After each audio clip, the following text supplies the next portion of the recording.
Hello everyone, and welcome to the PivotBoss trading room here, and welcome to the PivotBoss monthly market outlook for October. Today is October 1st, 2018. It is the first trading day of the month, of the week, and also of Q4. And so thank you for joining me here today. We're going to look at various markets here today. We're going to be looking at futures. We're going to be looking at stocks. We're going to look at various sectors here, and we're going to look to identify opportunities both for the near term and also longer term periods.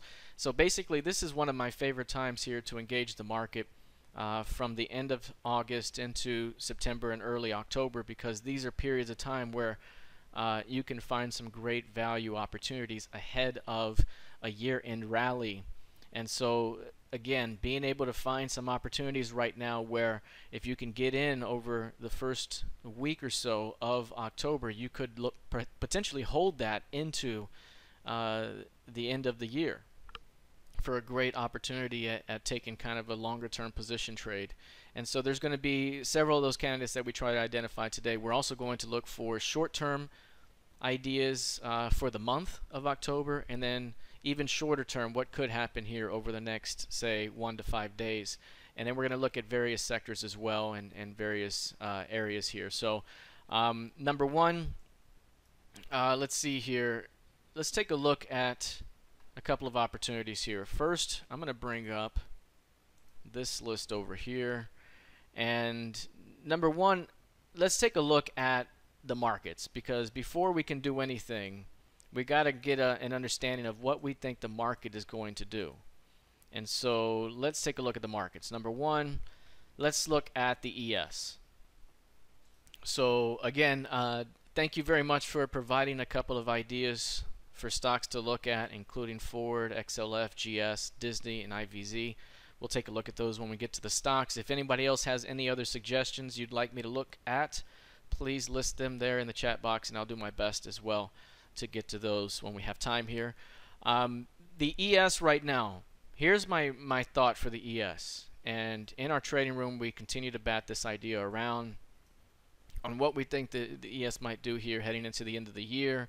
Obviously, this has been a very bullish market for a very long time. Earlier this year, we had that large key range, that impulse sell-off that developed this large key range. And now we're at the top of that key range. And so at the moment, we are at a spot in the chart, theoretically speaking, where we could see significant rejection. So this right here is the high of the year. That's the 28.78 half.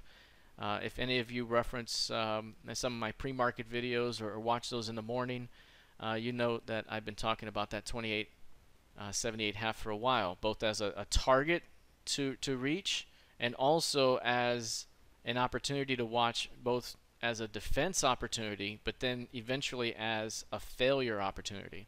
So if you're in my trading room, you know that we took some SPY puts, bought those puts late in the in August here for a shot at pulling this thing back. We took those off on the pullback, and then we loaded up and bought various things that had pulled back for the squeeze, and I had been taking off ever since. As a matter of fact, I just took more profits here today. We'll talk about some of those here in a little while.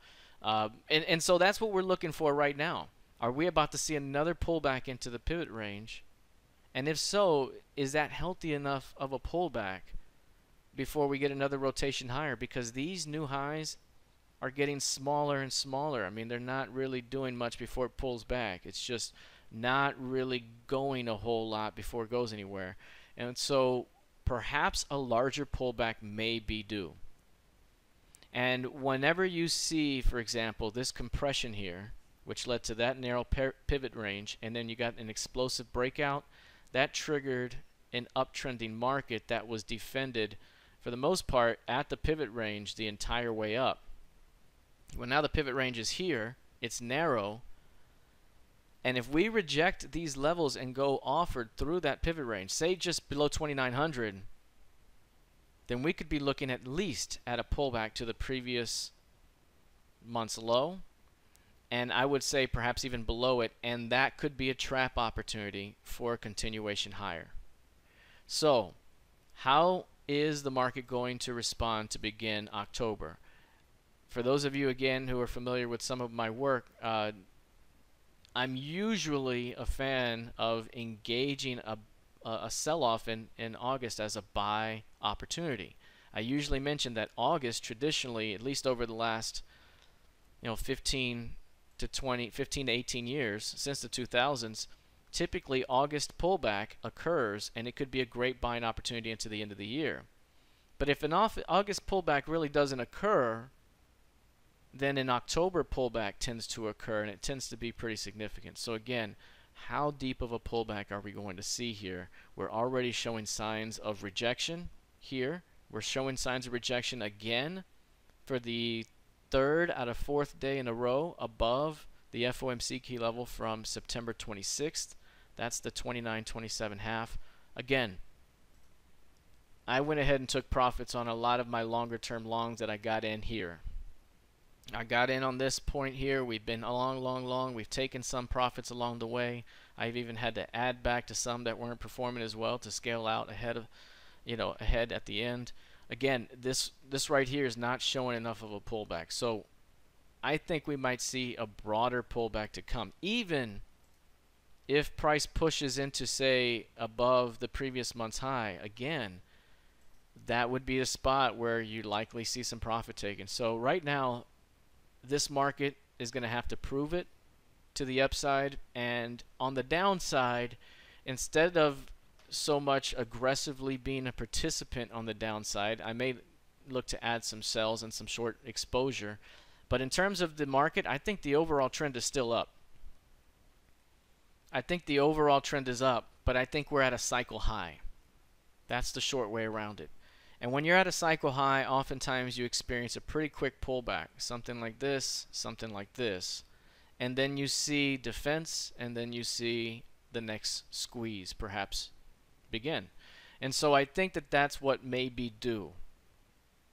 Again, I won't be so aggressive in trying to engage the short side, although I may have some short exposure, but I'll be much more aggressive about trying to defend the pullback, just like I did here and any of the other pullbacks along the way. Because again, overall, until the market fails to hold 28.78 half over a longer term, then the market's still considered bullish and headed higher. So that's kind of the long way around. Now, into the end of the year, again, this is the if then else statement that I'm going to use, and I'm just going to kind of draw a blueprint, kind of a roadmap. This is the key level right there. That's a main level. Right now we're above it, but we've kind of formed a little box. We could still come below it and still squeeze back above it and still kind of have that range, right? But what happens ultimately if price can't push to a new high? If we can't get above 29.50 at some point and start extending this thing up, then this trade gets too heavy. Too many longs up here and not enough not enough upside. It's not, price isn't paying those longs and rewarding them, and that's when you tend to see the big break that can happen. That's when you tend to see the move that can really trigger a pullback, and when it does, it will likely come back to 2700 very quickly with a midpoint retest into about 2790. So again, where are we in the cycle? Do we have a little bit more sideways to go, or is this going to swing it and try to get it down quickly? So again, that's kind of the idea right now. We're still trending up, but we might be at a cycle high. That means we might get a bit of a pullback, which could then be a great buying opportunity for an end of year run to 3,000. So that's my trade right now for a longer term play.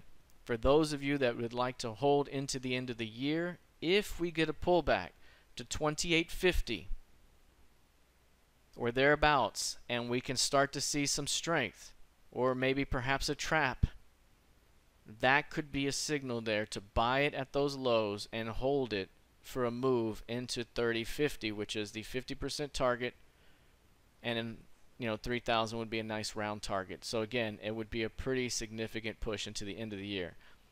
If price cannot hold 2050, then we might be headed back to 2,700. So again, that's I still haven't seen the market pull back like it did earlier in the year.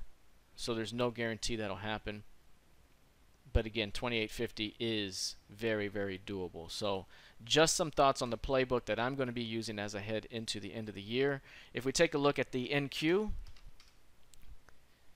from a tech perspective, the NQ has been, tech has outperformed the ES. It has outperformed, much of everything. But has it outperformed to where it is now overperforming, and there may need to be some profit taking heading into the end of the year, right? For any money managers, any institutions, anybody who's bought in here and has been able to take this off, take this right up, taking some off seems like a very good idea as we head into the end of the year, because now there's a lot more risk involved. Depending on how far of a pullback we get, again, right now in the near term, I would say this one is at risk also of seeing a significant pullback very quickly, perhaps into 75.50 and as low as 7,400 and that 73.50 LVN. Same playbook as as the ES, but look at this rejection.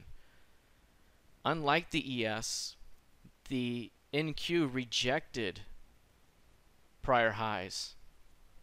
It rejected that prior high on the PivotBoss pivots, and now it's sitting at the prior close.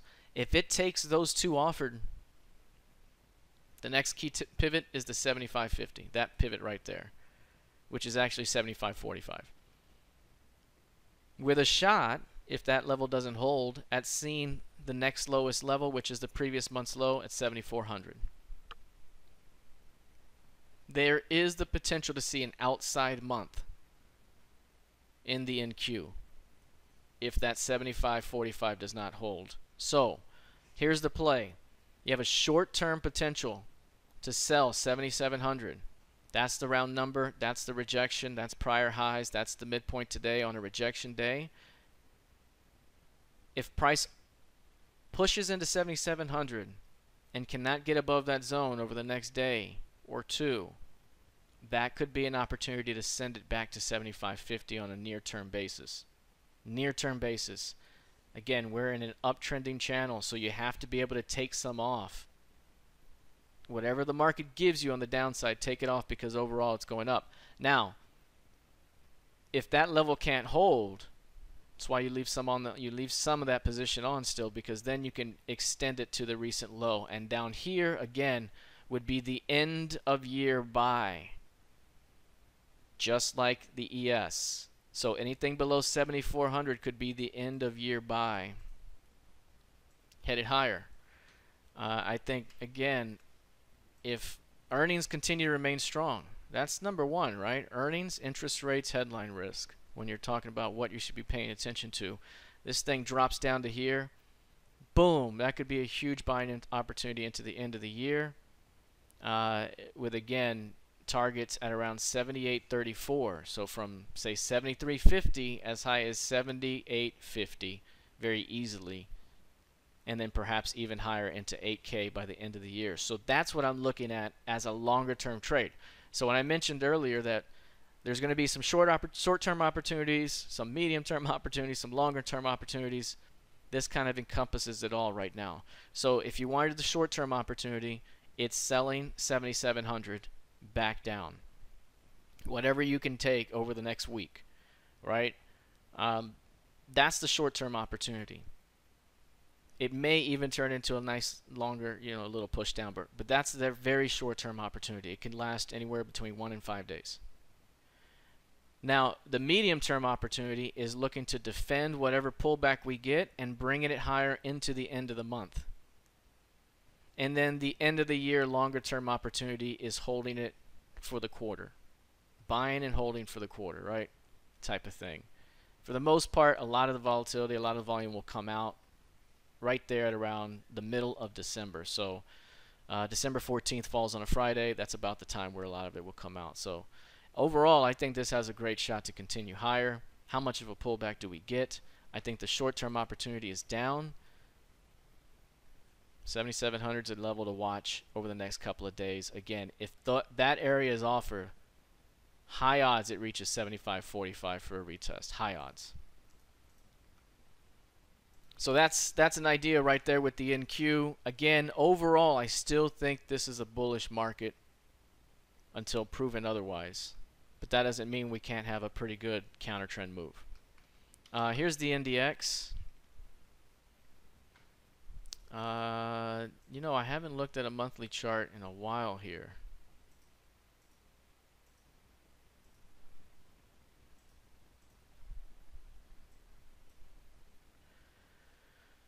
So that's the monthly right there. Mentioned the monthly has a hanging man.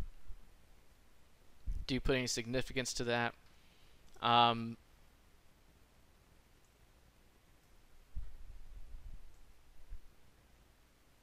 You know, it depends. And usually I would think that's a bullish, bullish pattern. Unless price breaks below the low of that pattern. What I mean by that is we had a big time push higher here. A stop run or continuation leg. This was the fade after continuation, and then this is the retest after the continuation, right? That's the retest. And so usually that's very bullish for folks. After this big push up, it comes down. You get bulls defending here, and then ideally you get a continuation higher through that level. And then again, that becomes the area that's your risk, because any failure to hold that level would then suggest a bigger pullback. I think again, even if price were to drop to that level and break below it, there's an opportunity to trap there and even continue higher. And so again, I usually see this bullish unless it can't hold that market structure. So 7,400 is very important in that case. But even then, again, I haven't looked at a monthly chart in a long time. This thing has been very vertical here. And then look at, this is the 8 period, 8 monthly. This is the 21, 34, 55. This 8 period is usually money if it gets to that level. We haven't even gotten there. So there could be a pullback to and around it, and it still be a buying opportunity. That's how strong this is, and you can see market structure would support that as well. Interesting chart. I haven't looked at a monthly in a while. Thank you for bringing that up.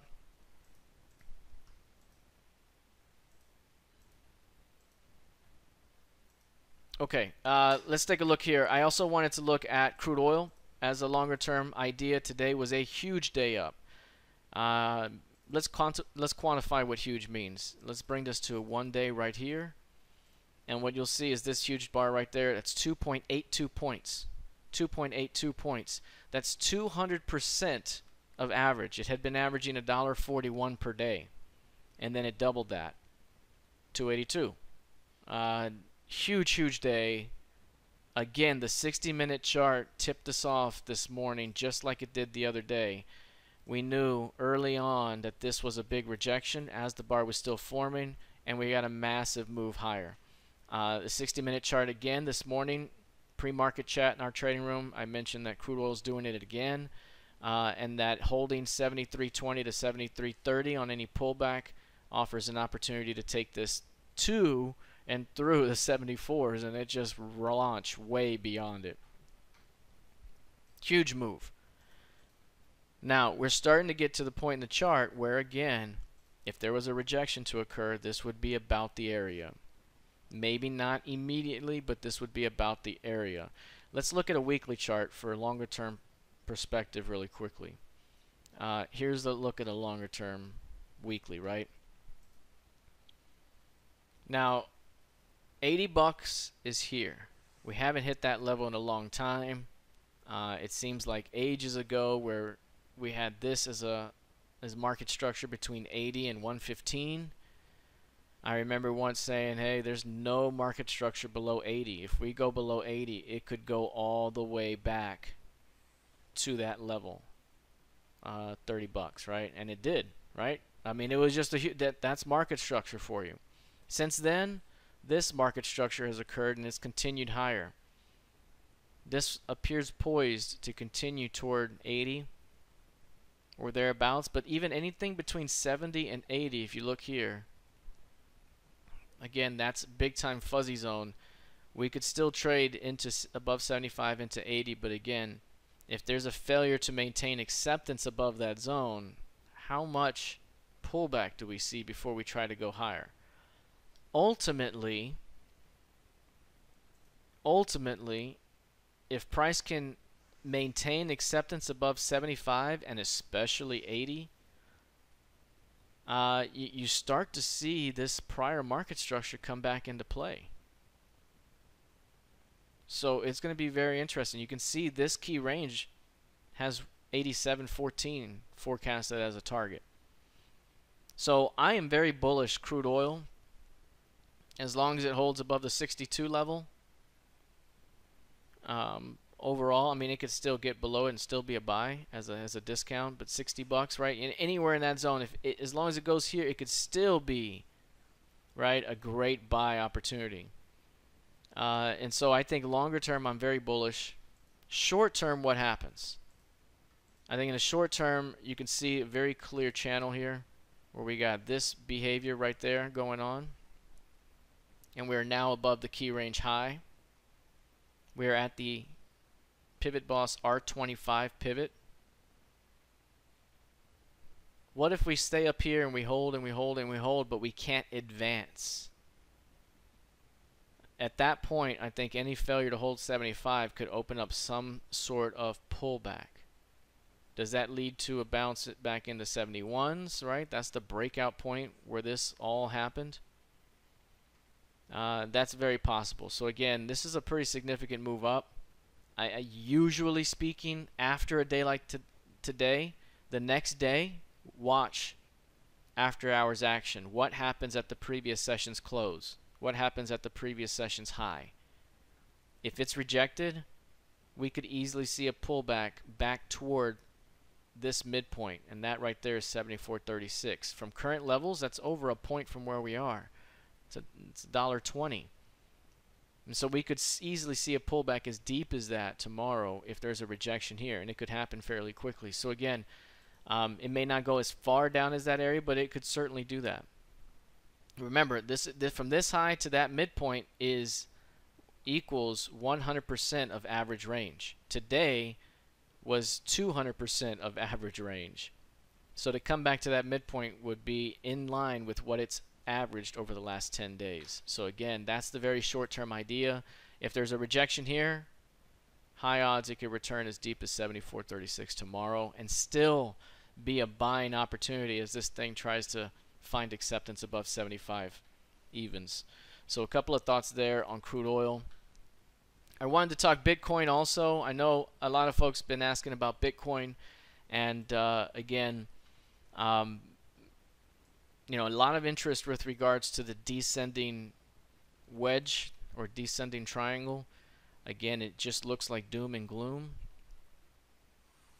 and it should at this point. And you know, there's some big time, you know, folks out there that are saying that, you know, Bitcoin people and hedge fund people and saying that it could explode pretty soon, and they are right. It could explode, and I think the fact that value has shifted downward is a good indication that this could certainly explode. It could also collapse because we have had lower and lower and lower and lower and lower highs, and any failure to get above that level the next time, I think that's going to drive a stop run of some magnitude, some flush. Now, how far do we go? I have 4,400 as the next major level down. 4,400 and 2,100. Those are the next two major levels down. You can see 6K here. You can count on one hand how many times it has been below 6K for just a day. I think it's just been 3 days total. It's been below 6K, and it's gone right back up, right back up, right back up, but there is a descending pattern to it. And again, if it can't hold 6K this time, I'm not sure it holds again. Where do we go? I think it could easily go 4,400. Having said that, if we do go well below the 5,800 6K zone, say we hit 5,000 or even get almost into 4,000, it could spark a significant run afterwards.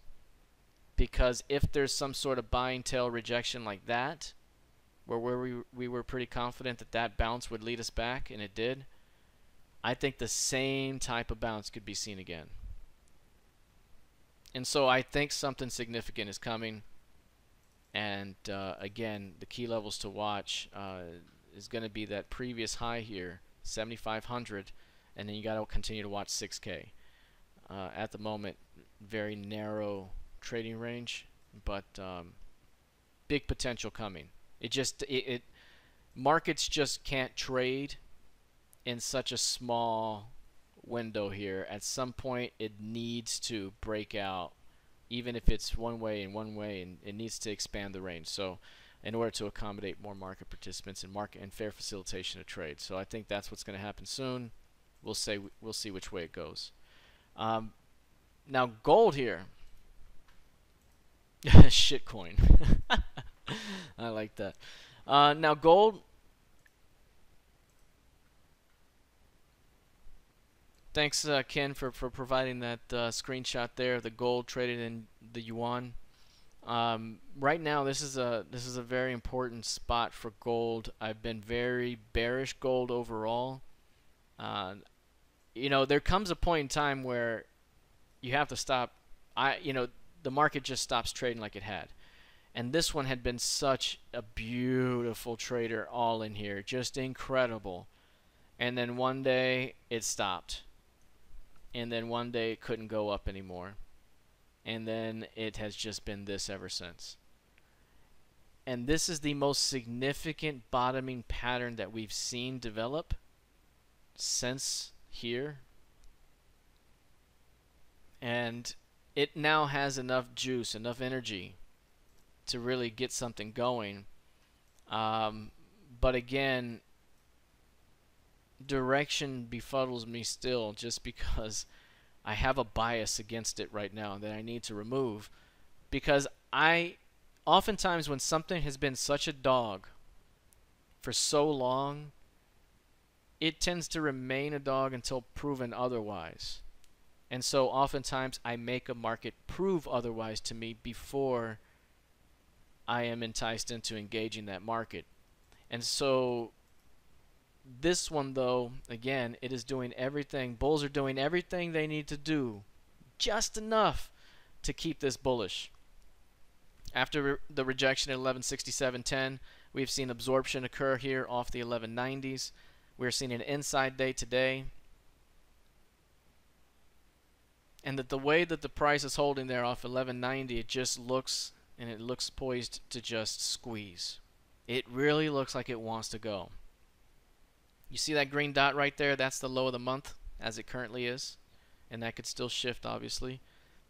If, for example, if that remains the low, this would be your upside target for the month, between 226 and 239. We have not been able to bounce in a long time. So that is easier said than done.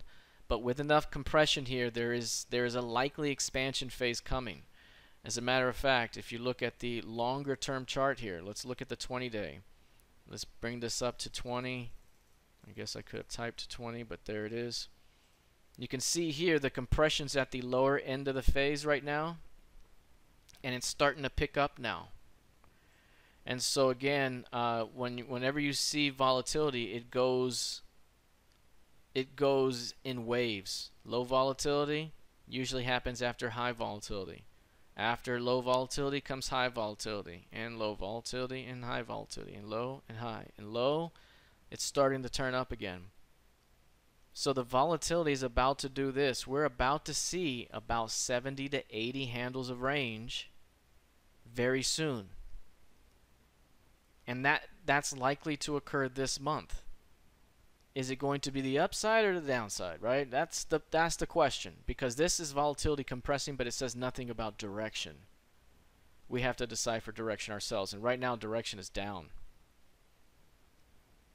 But after this low, bulls have been holding. Can they keep it bid? Because if these bulls can keep it bid, they can squeeze the shorts that have been in here, here, and here. They need above 1220 to really make that happen.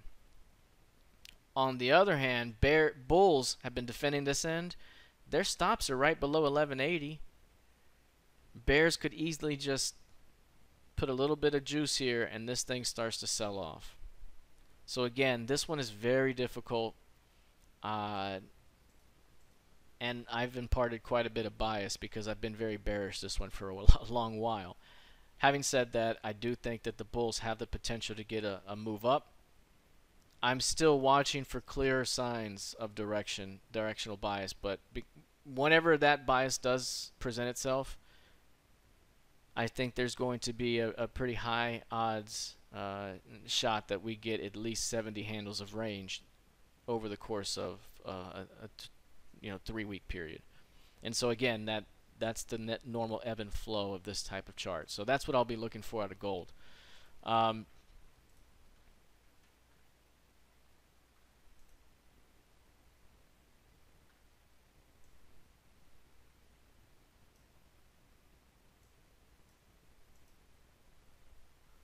CPI on October 11th will be an important day for GC, and the upside in inflation will kill GC. Thanks for that. How do you tell if it's big bulls or just the retails? You know, I guess there's different indicators you could probably use for that. I just kind of in size and that type of thing. You know, I just assume when it's a larger commodity like this, and it's a larger when it gets to a point where you've seen multi-month lows or perhaps multi-year lows, that's when I believe the bigger boys and girls come to play, and that's when bigger money is there. But that doesn't mean that they can't lose, right? So again, this is one that just hasn't had the juice lately. And long-term traders, exactly. Any WR?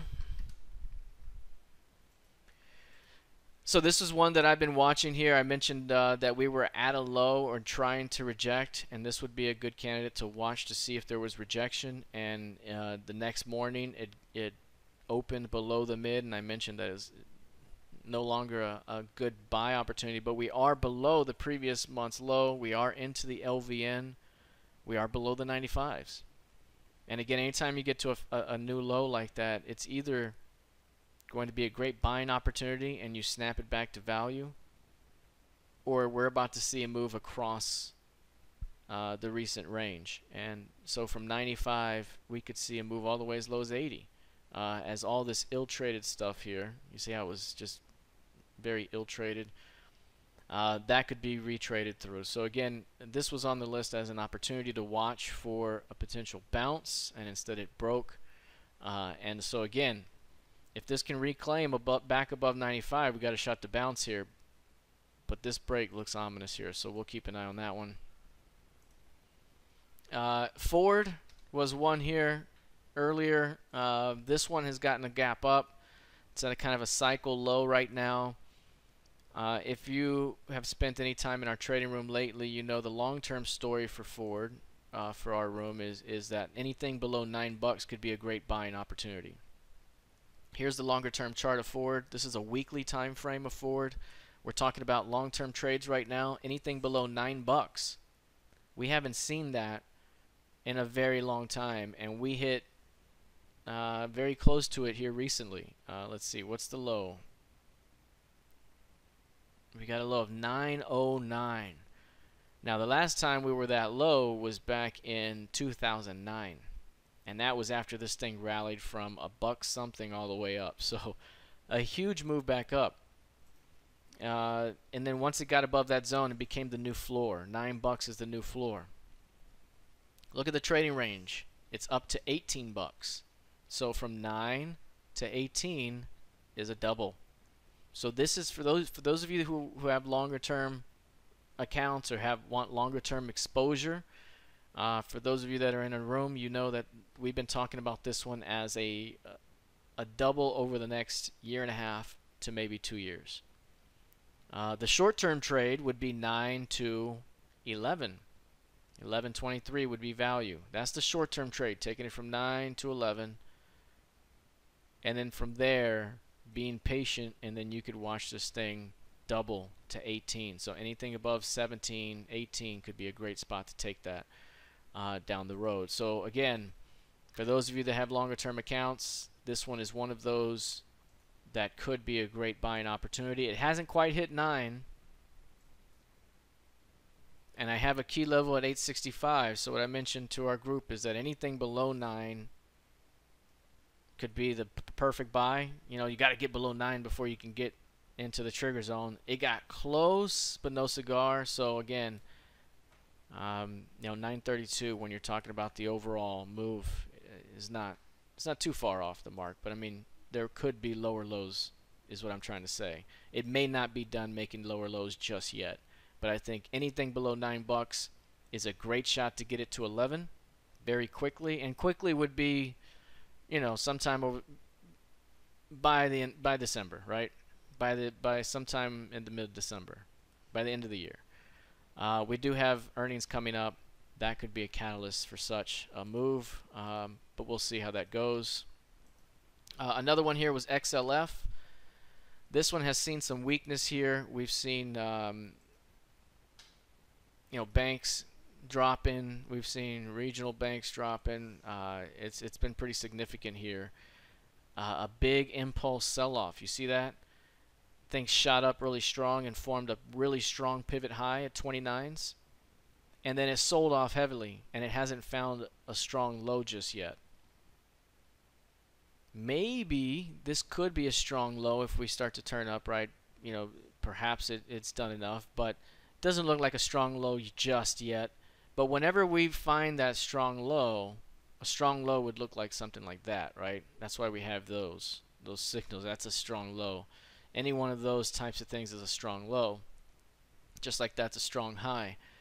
That could be a great impulse buy opportunity back up. So right now, seeing that high, it sells off.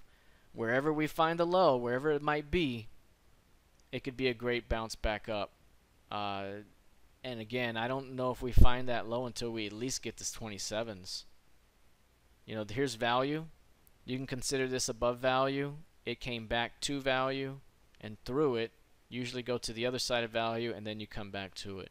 So if I had to draw a blueprint right now, I would say that this is your value. You know, that's your D-shaped profile. There's, you know, value right there. We just sold off. I think this thing goes a little lower, and then it could be a bounce opportunity back up. Just some thoughts right there on XLF. GS is another one. Again, GS, you know, we talked about Facebook in the trading room earlier and how there's just some stocks that there's money managers that don't want to touch right now. You can add this to that list. Money managers just don't want to buy this stock for some reason. And maybe it's a value thing. Maybe it's their business model. You know, they've mentioned, I've heard all kinds of reasons. On the chart, it doesn't look good to me. And this is a pretty significant market structure breakdown. We've been in this market structure for a while now. I think that would suggest more weakness. I think we might have a date with 200 to 205 soon. And it may take a cleansing of 2-year lows to kind of get some participants back into the market. So this one just hasn't, it just hasn't done well. It just hasn't done well, and it's, you know, money managers haven't wanted to buy it. And so I think this has more downside. It looks bearish. At one point, we were getting bullish this one because it had a great rounded bottom. It had a great, and so on this pullback, we were getting bullish, and then on this pullback, and it just couldn't go. And then I just gave up and said, you know what, this one's doomed. And so that's kind of where it's at right now. Let's see a couple more here. Let's go to Disney. Disney's at highs right now. Very strong finish to the month and the quarter. It's at new highs.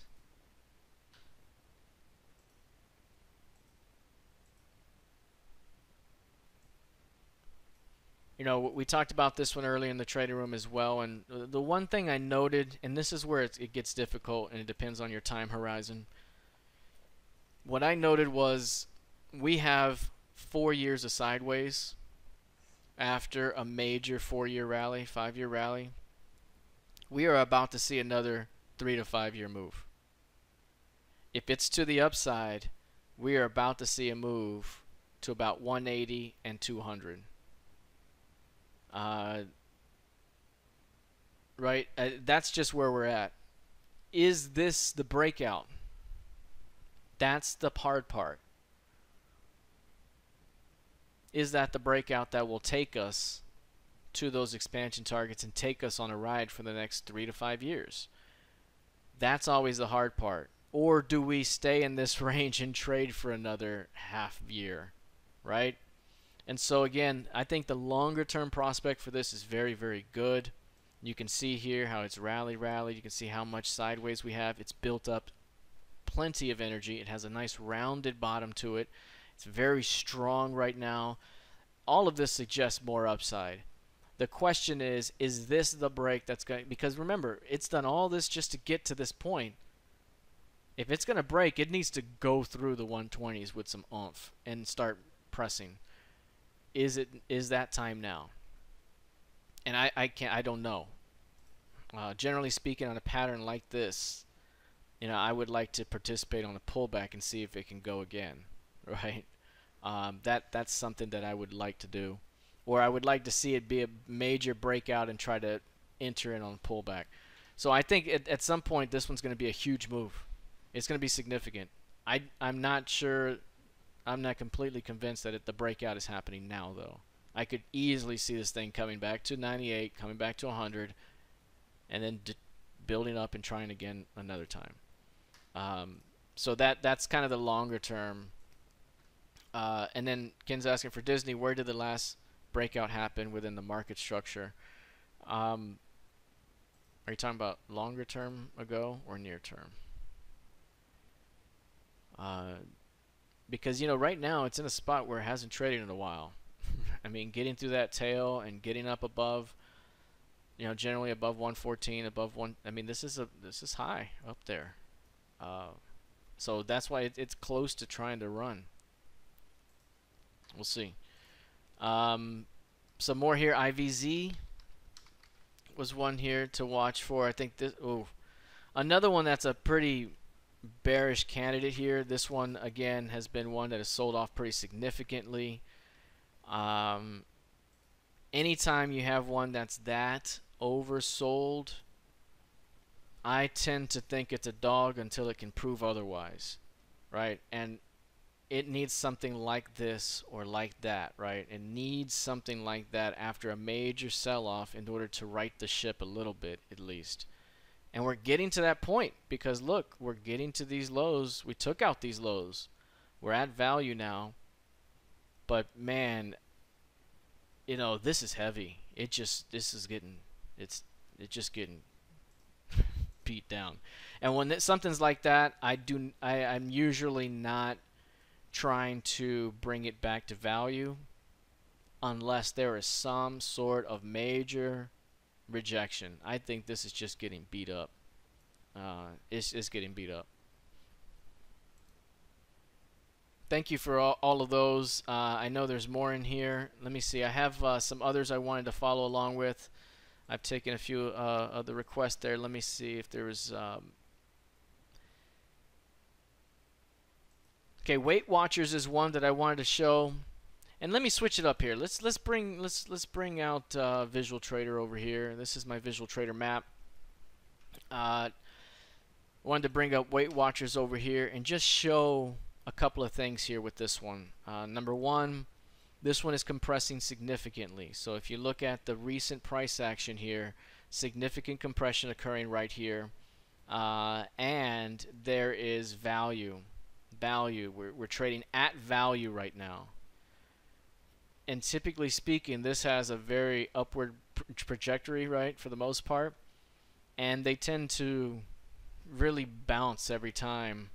And that's right. WTW changed their minds recently. JP sent an article here that I mentioned in the trading room earlier, where Weight Watchers is changing their name to WW, and instead of weight being the focus, it's going to be the focus will be on wellness. And so there's a rebranding happening right now. And with a rebranding, I would likely say that there's also going to be some celebrity spokesperson that will then be the face of their rebranding. And so whenever that happens, you're likely going to see something like this happen.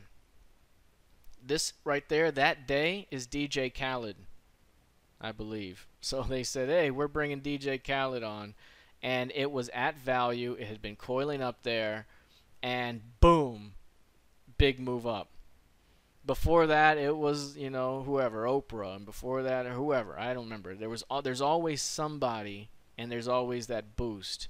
And so again, being at value, this is a great spot here to watch. It's compressing the long term. This is a composite VWAP right here, that blue line, and the trajectory could appear to be up at some point, just based off of their normal, you know, cycle of how they do things. Got to get above 80 at some point. That really turns this thing around. If it can't get above 80, the market structure would open up more weakness. But this is one to watch from a longer-term perspective as it sits at value. I think it could have a big upside potential. Now, one thing I wanted to show is if you take this back to, say, you know, five-year average or even more. Let's bring it back even more. You know, this is the last 10 years now, okay? Over the last 10 years, we're in October, right? We're in this phase right here, October to the end of December. Q4, over the last 10 years, Q4 has averaged up 25%. And that's with this old pitiful Q4 last year. It decided to rally here on DJ Khaled. But on average, October is one of the biggest months of the year, the biggest month of the year. And so again, we're compressing. Do we see another breakout opportunity to the upside? Does it lead to another successful quarter? Even if you hold it just for October, November, it could be a big deal. So again, this is the potential here where this stock could go higher into the end of the year. So I wanted to bring some seasonality into our analysis with this one, and also my PivotBoss bands here showing value on a longer term basis. Let's see, I also wanted to show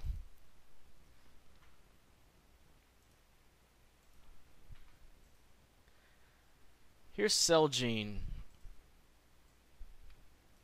Celgene, longer term, again, this is another longer term idea. But you can see how this one has been holding right here below the $95 level. You can see how there's kind of an inverted head and shoulder pattern there, or perhaps a rounded bottom effect there. I think at some point, perhaps on earnings pretty soon, we could see a push back above 95s. And when we do, it could be a transition phase that takes us back up toward 120, which would be a fill of this gap, and it would be the top of recent market structure. So 95 to 120 could be the new normal here for this one. And again, this is a longer term idea. That's not something that would happen by the end of the year. It's more like something that could happen over, you know, the course of the first X amount of quarters next year, right? I mean, it could be heading into, by next summer, we could be, you know, headed up the ladder here toward 125 and higher. It just depends on how it goes. So again, the 95 is going to be very, very important and will be the gateway to prices above 100. So that's going to be one to watch right there. E-gain, yes. So this one here was significant in its rejection. Again, I mentioned this one could be a trap below 12, 11 to 12 for a buy back up, and how based off of the key range it could have been a really good candidate. This one had horrible earnings apparently, and went from making money to not making money a couple of quarters later, and that just killed it. So right now with this one, not looking to do anything with it. letting it do its thing and build out. I think at some point it likely makes a move back toward 12 bucks. And so again, it could be a double down the road where if price is able to reject somewhere in here, come back to value and build out, you know, it could be a 6 to 12 play, something like that, ahead, where it kind of retrades all through that zone. So right now, hands off approach until it kind of builds a little bit more energy. Another one here that we've been watching, here's CGNX. I got in this one actually Friday. It was up today 1.5%. Again, this one has had a pretty good move to the upside overall since early August. You see this kind of compression, neutral, pivot range. That right there is earnings, a big breakaway gap, and a move higher off the pivot range, a move higher again, another narrow value pivot range here, a pullback with a pivot low. So I bought the in the money 50 calls there for a shot at seeing a push back up toward recent highs. That's kind of a short-term idea with the potential to continue higher into 61.30 to 63.07. So this one has a good shot to continue higher. Where this one is wrong, again, I've been long since Friday on this one, but where this one is wrong is if it fails to hold 55.50. Or that midpoint, right? That midpoint is this 55.63. 55 level is the level I bought. Really, ultimately, that's the level where you're wrong. But if you cannot close above this level, you're probably going to take out that level. So with this one, again, I'm in on the 55 November call, I believe, on that one. I could even look to add back, but the idea is that we likely attempt to squeeze back up. And then I'll take the short-term trade-off at that point. So this one here is one to watch as well. UNH, this one's compressing with a shot to break out. We have an inside value relationship here. If it can get above 270, it could be rather significant to the upside. Again, this one has been one that has been very bullish. Every pullback has been significant. You can see pullback, pullback, pullback, pullback, pullback, and then this is inside value. So now we're at the point where it's either going to sell off and pull back deeper before it bounces, or we're about to see a big aggressive push higher with earnings coming up. And so I think with this one, I'm looking for an attempt to break out above 170 would open up the upside into 280s. So again, this could be pretty significant. If there's any failure to hold that blue dot, that close, then we might be headed back to 257.5, and that would be the next zone here to defend. So that's one to watch right there. UNH as it attempts to perhaps look to break out to the upside. Now KRE and KBE are two that we've been watching here recently. This one's rotated into the CLVN right here, 58 evens, below 59s. This is the low of the year. We've been between 55 and 66 on the upside, between 58 and 59 on the downside, and it has been clockwork on both sides of this. We're now coming into this zone. I really, really like when price pushes below a prior low like that right there. That's the previous month's low on the first trading day of the month. Because if price closes back above that low tomorrow, or back above the 59s right tomorrow, this could be a rejection that takes you all the way back up. First to the midpoint, which is this level, 61.50, and then perhaps all the way back to the opposite side of the range of the last month, which would be 64.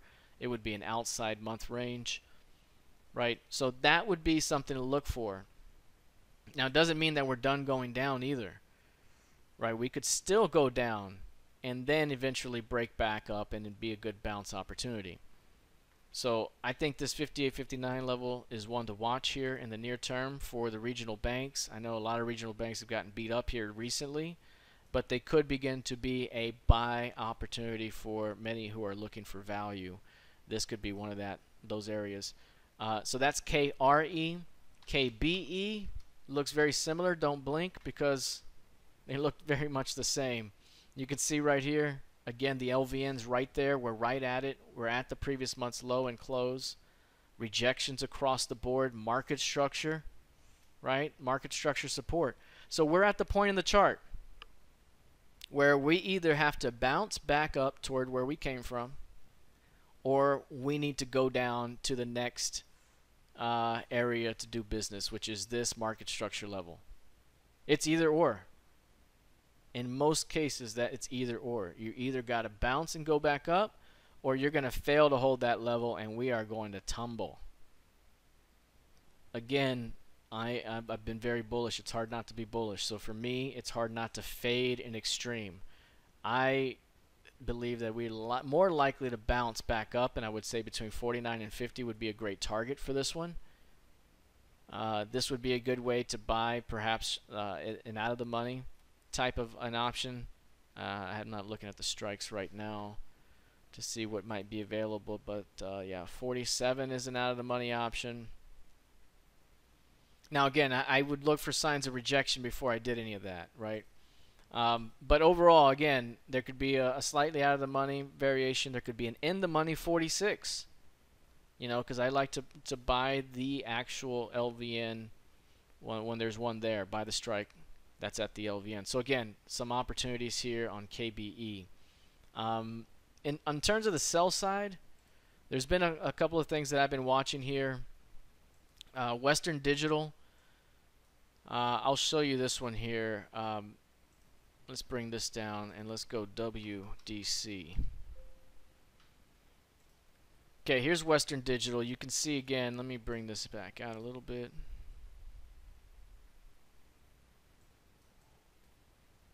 Okay. Now this one has been, again, I have a dogs list. I have a dogs list, and you can see right here that over here in the corner it says dogs, and you can see how all those cylinders are below the map floor, which means that those prices have been mostly trending down. Anything that's above the map floor has been trending up, and any of these, I just think that they are all going down until proven otherwise. These dogs, just don't buy them. You sell them, sell them, sell them. Perhaps you can also sell at the money calls. Because it's just going to keep on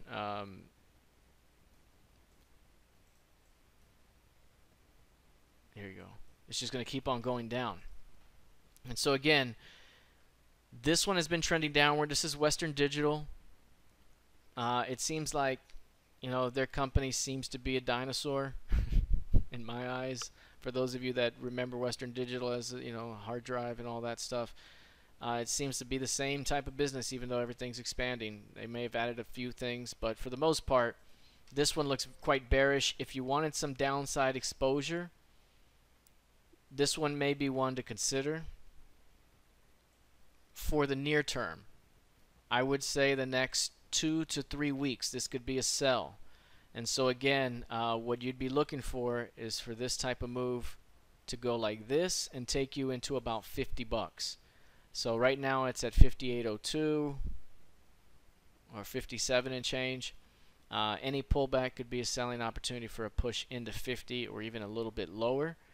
Again, look at how this S3 right here, that green line is sloping downward. Anytime it's sloping downward like that, it's an indication of price discovery in that direction. And until it kind of levels off or until we see major rejection, you got to continue to go in the direction of the market. So Western Digital is one to sell for a shot lower. Now if I bring up targets here, let's, instead of these bullish targets, let's make these bearish right here. Bear, click OK. Now this is going to use the average monthly range over the last 10 months. So what's the average range over the last 10 months? And then it's going to project it lower from the highs of the month. Let's assume that this is the high of the month and it's going to stay the high of the month. That red dotted line is the high. These two red lines would represent your high probability target zone. That lower line, 48.03, would represent the average month's range over the last 10 months projected lower from the high of the month. The top line would represent 75% of that average. So this is 100%. That's 75%. That's your high probability target zone. Again, that takes us between 48 and 51. And so many ways to engage this opportunity. Again, if you're looking at something, I would look at something at least November options, if not a little, the next one out would be January, but November options. On this one, again, if there's any failure to hold above 57s, this thing could cascade much lower. And so 57.5 would be an opportunity there to buy a put. Right now that's 282 at the closing value, but again, that could be one to watch out for right there. Let's see, I'm bringing this up over here. Yep. So that's a sell candidate right there. ATI is a good sell candidate as well. This one is at the top of a great trading range. This one has a clear LVN, clear market structure highs there. Look at this right here, very clear. We're at the upper edge right now. Major rejections each of these other times led price at least back to 25 and lower in every case.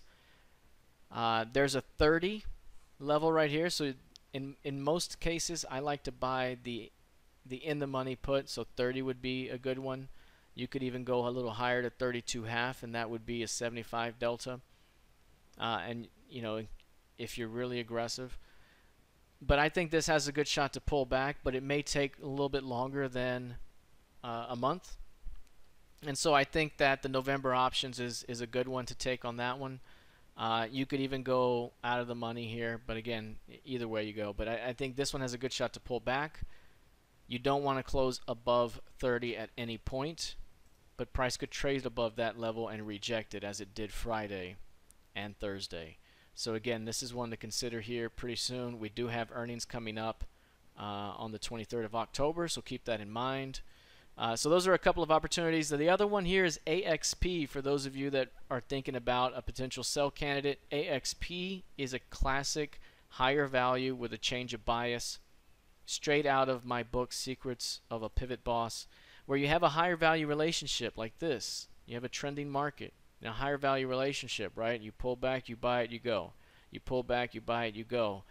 And then look at what happened here. The previous month's close was below the forecasted pivot range for this month. That's a higher value, and then the close is below the mid. That means it's a change of bias headed lower. In most cases, whenever price pops higher into the pivot range, it's usually an opportunity to sell. You can see the rejection tail that developed here. Price is pushed above the previous month's midpoint and was rejected. It was also rejected at the breakdown point on the stop run day from Wednesday's market. That's right at 109. So this suggests at least a move to this blue line right there. That's about 104.50s. 104.50s. Let's see. 104.55. Why that line? Because if we're going to reject the previous month's midpoint like we are, then that's the only other key level other than the previous close. And so that could be a significant push down again over the first 1 to 2 weeks of the month. Now on a pullback, it's going to be very important. Do we see a bounce off the market structure here? Because this pullback could provide another bounce opportunity like the broader market. But again, this one is showing signs right now of weakness, a change of bias. It's been bullish overall, so it's a counter trend opportunity. I always have to say this, when it's a counter trend opportunity, which means the primary trend is up, but right now we're looking to sell it, that's counter trend to what the current trend is doing. When you're counter trend, perhaps you want to reduce your amount of exposure, right? You don't want to be too gung-ho about it. Sometimes perhaps you may want to scale into the trade a little bit at a time just to see and give a little bit more in case it starts to prove to be a winner. But as soon as price closes, say, above that midpoint or certainly above the 109s, the trade is done because everything is still pointing up. And so at any moment in time, it could squeeze off again like this. So AXP is at a point in the chart here where it's very interesting. And if price can't hold again above 108, 109, we might see a short-term pullback toward 104.55, at which point we may begin to see a buying opportunity for a bounce higher. So again, some short-term, medium-term, and longer-term opportunities for many of these candidates that we've looked at here today. BABA, good question here by Ken. Is BABA a sell?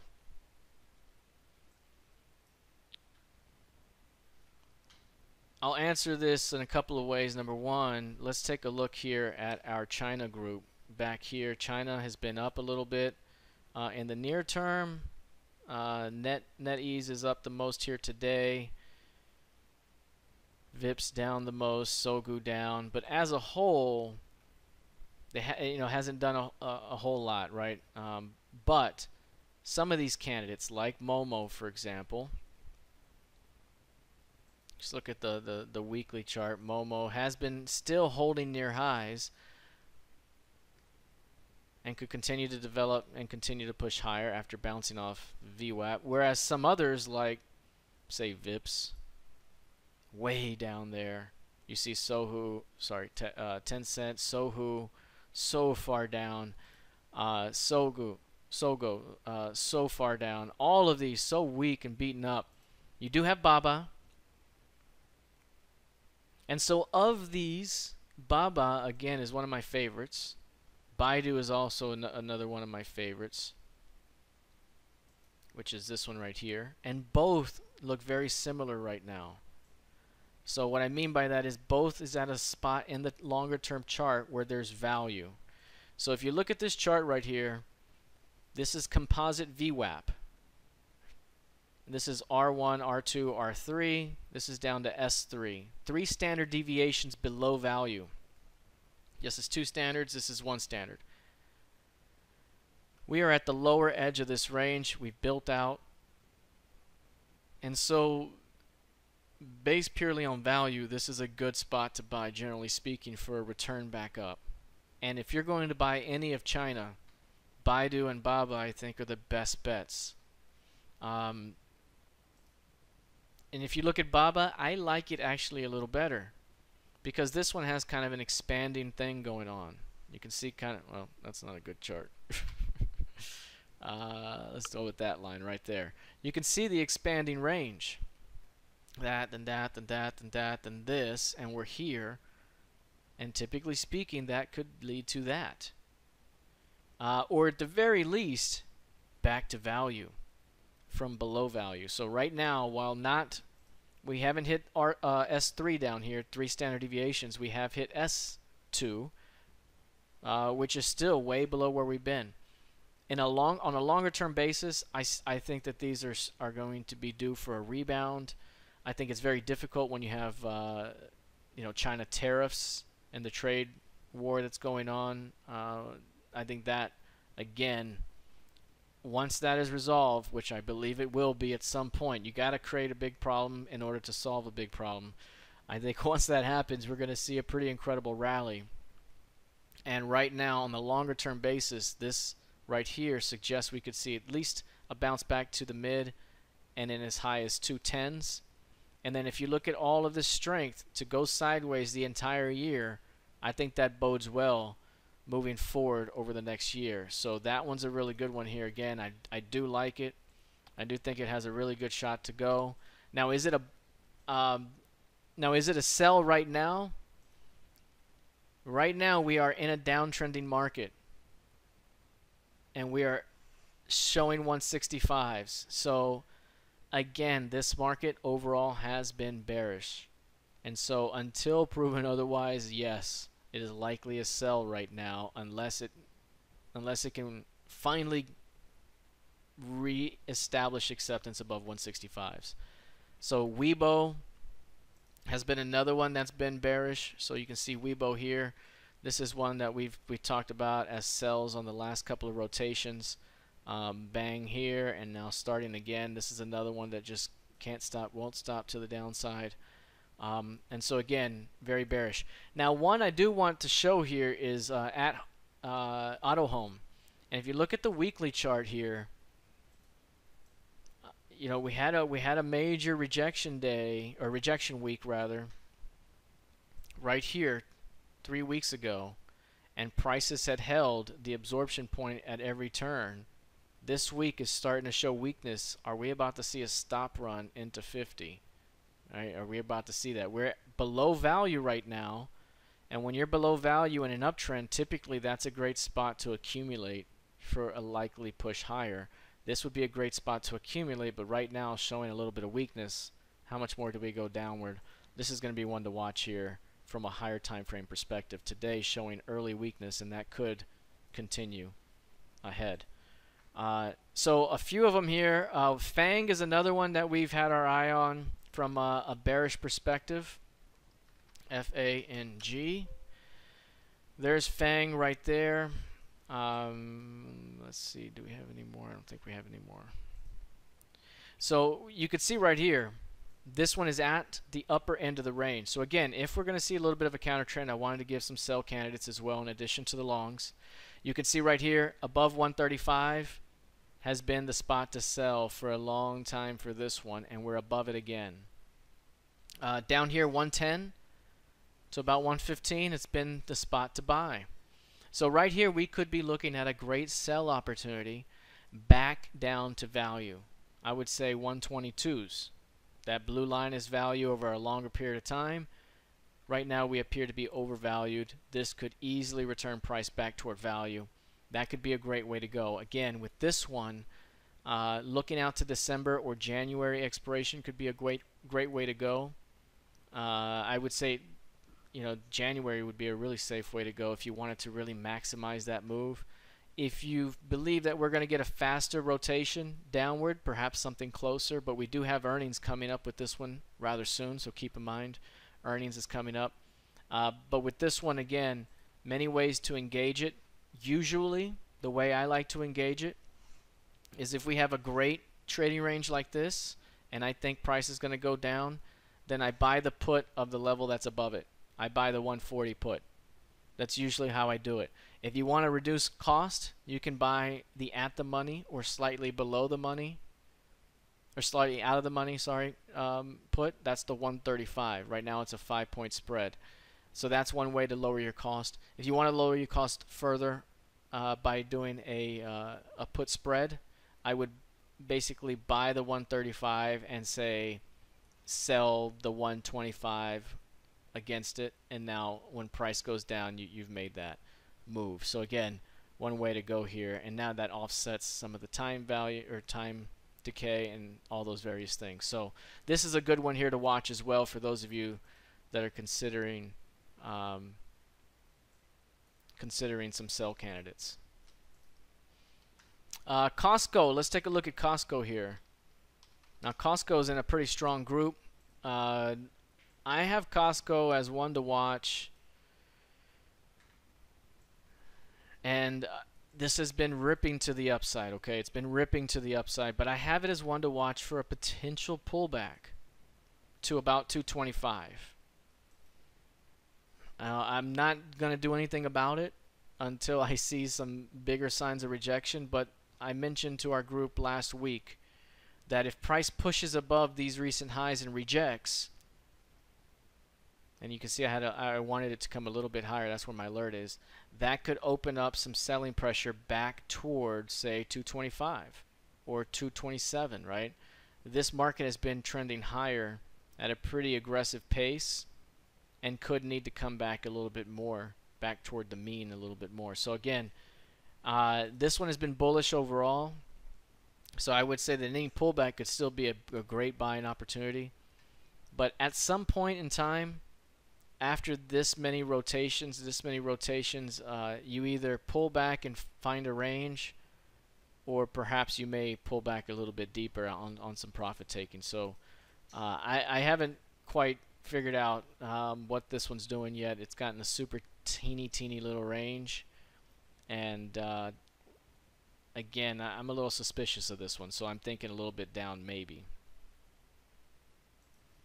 And here's Walmart as well. Now Walmart had a huge gap up, and this chart has been all blown off here lately. Again, in the discount retailers, you can see here, of those discount retailers, let's look here at the Ali has been the strongest. Ollie's Bargain Outlet, they must drive a hard bargain. That one's been up the strongest. You have Wayfair, which has been very strong. Five Below has been incredibly strong and could be doing another bounce. Etsy has also been strong on a pullback phase right now. Dollar General has been strong. And then you have Costco, relatively speaking, again, also strong, but still in that list. Then you start getting to some of these that are a little bit lower.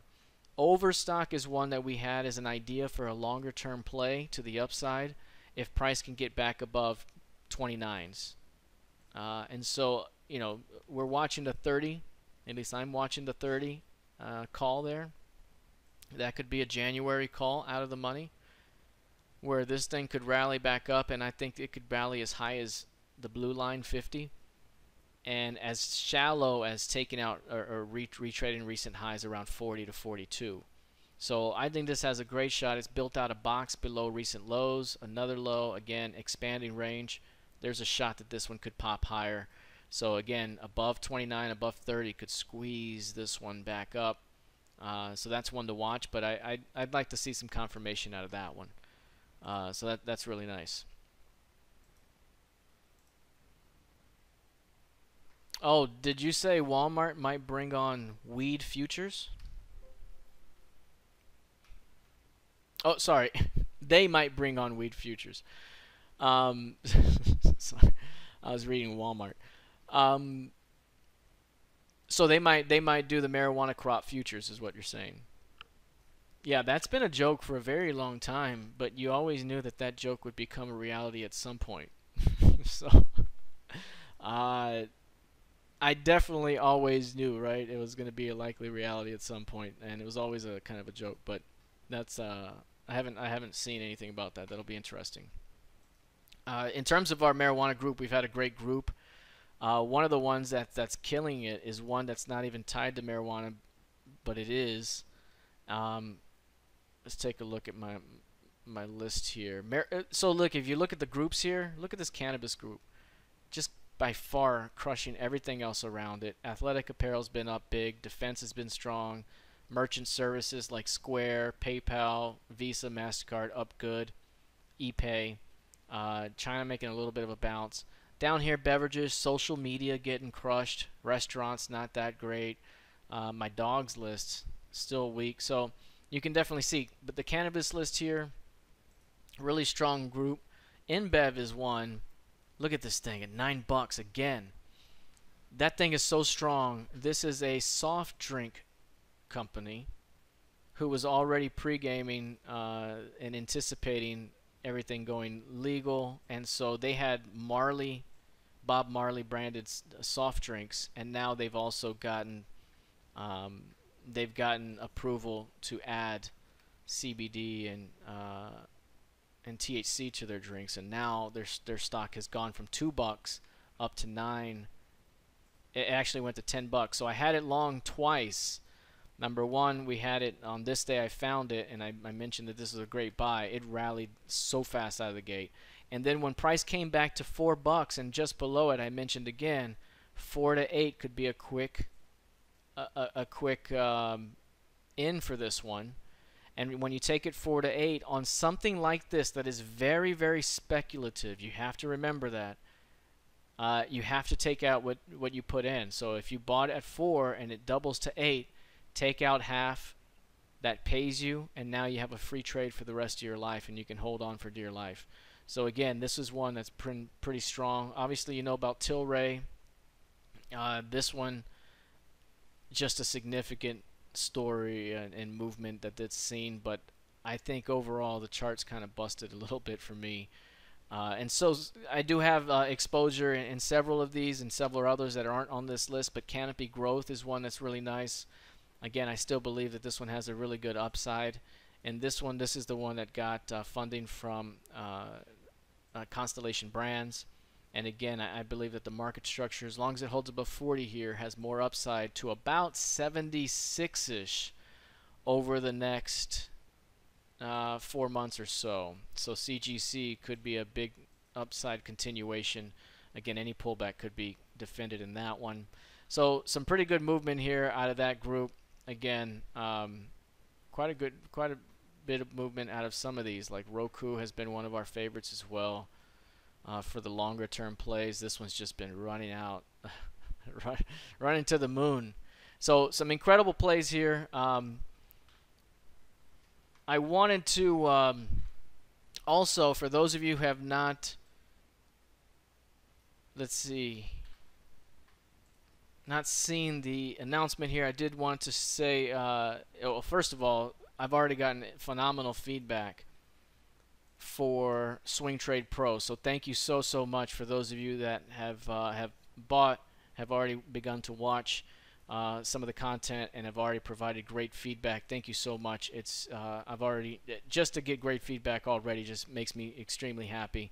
I wanted to bring over the website here just to give a quick tour, because I have had questions, and I will be doing a broader webinar for Swing Trade Pro to answer more of your questions. But Swing Trade Pro has officially arrived. I'm very excited about it. You can, this is the pivotboss.com.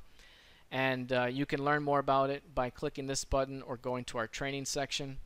If you go to learn more about it, it'll basically bring you to this page here, which is the Swing Trade Pro page. And it tells you a little bit more about Swing Trade Pro. It's the 5-step swing trading blueprint, and basically it lays out how I engage the market in 5 steps, from execution to trade sequences to strategy toolkit, execution and documentation. 10 hours of on-demand training right now available at the dashboard. So right now, if you, for example, were to jump in and take advantage of this offer, which right now, if you have, if you are part of Swing Trade Pro 1.0, or if you're a Masters member, you can take advantage of upgrade pricing. And if you aren't a member of those, then you can still get the flash sale pricing of $547 right now. Regular pricing is $697, and if you order by October 14th, which is still 13 days and 7 hours away, you will also receive a bonus 5-day training event. And this is a live trading event that we'll hold for 2 hours at the end of each day, 1:30 to 3:30, from October 15th to 19th. This is still a couple of weeks away. Again, it gives you time to review the material, bring your questions. There's going to be live teaching and application of that material during those 2 hours during that week. So it's 10 hours cumulative for those 5 days. And then we're also going to be placing live trades. And my goal is to get you paid during those times, right? During that week, I want to place the trades that are going to help you make the money to make it back. So basically, we will be live trading just like we do every single day. This is a great course. Again, if you want to look at what it includes here, 10 hours of on-demand training right now, 135-page Swing Trade Pro 2.0 PDF, which includes various blueprints on the trade sequences and how to use them. It includes all of the various strategies that we teach in the strategy toolkit, which includes options. You also get the risk management matrix, which is a spreadsheet that I use to help calculate risk while I trade. And again, as always, 100% money back guarantee. Lastly, here's a look at the dashboard. So if you haven't seen it yet, this is the dashboard, and it's still developing because I'm going to continue to add to it the recordings that we put in here from the live training, and that will all be placed in here as well. But right now, this is the dashboard. You can see here, this is the first one with an introduction here, video, and then you see the various courses. You see the PDF here. If I click on step 1, it'll take me to the risk management step. In this section right here, you'll also see the video, you'll see the spreadsheet, the PDF for that section as well. You can play it all right there. If you go, say for example, to trade sequences, then this is going to take you to the section where you have all the blueprints that show you how to trade the various day types and the trade sequences that I use every single day. So here's the PDFs. Again, the video right here, this is 2+ hours, just this step alone. The options section, I believe, is a 4+ hour section. It's some significant information that's all packed into a quick 10 hours of on-demand training. Again, absolutely risk-free for 30 days, 100% money-back guarantee. And so again, if you go back to the main page of the website, pivotboss.com, you can access that sales page by going to the Learn More About STP. If you are a member of STP 1.0 or Masters and you're not able to access the button for the discount, email me. I'll get back to you as soon as possible and show you how to do that. So yeah, that's let's see here.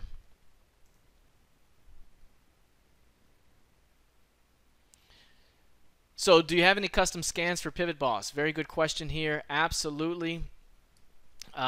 This is there's many ways to get custom scans, but number one, if you are a part of our trading room, so you can see premium trading room right here, if you are a part of that room, then you have scans that at your disposal that's in our resource library, and those scans are the ones that I use every single day, again, multiple times a day to find opportunities. Again, it's $99 a month for the trading room, but you can get a 2-week trial for $19. 2 weeks, and then you have access to all of these various tools at your disposal. We use Thinkorswim quite a bit. I use Visual Trader. I use Investor RT. I use Stage 5 as well.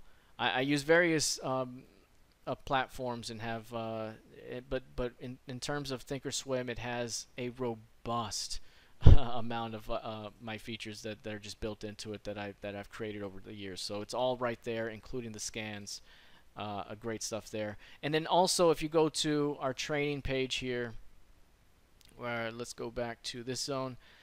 If you go to training right here, on this one, it's going to pop up the various modules or various avenues that you can use to train. For example, this is my book, Secrets of a Pivot Boss. This is a trading room, so it's kind of like live application. Plus, I do trade alerts. I show you and tell you what I'm trading and where I'm getting in and out.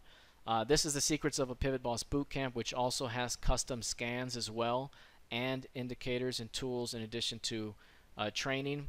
Swing Trade Pro 1.0, the 3-part course, 6 hours of training here. Still just the most popular course I've ever put out. And then Swing Trade Pro 2.0 just now released, already getting fantastic reviews on that one, so it's available right there as well.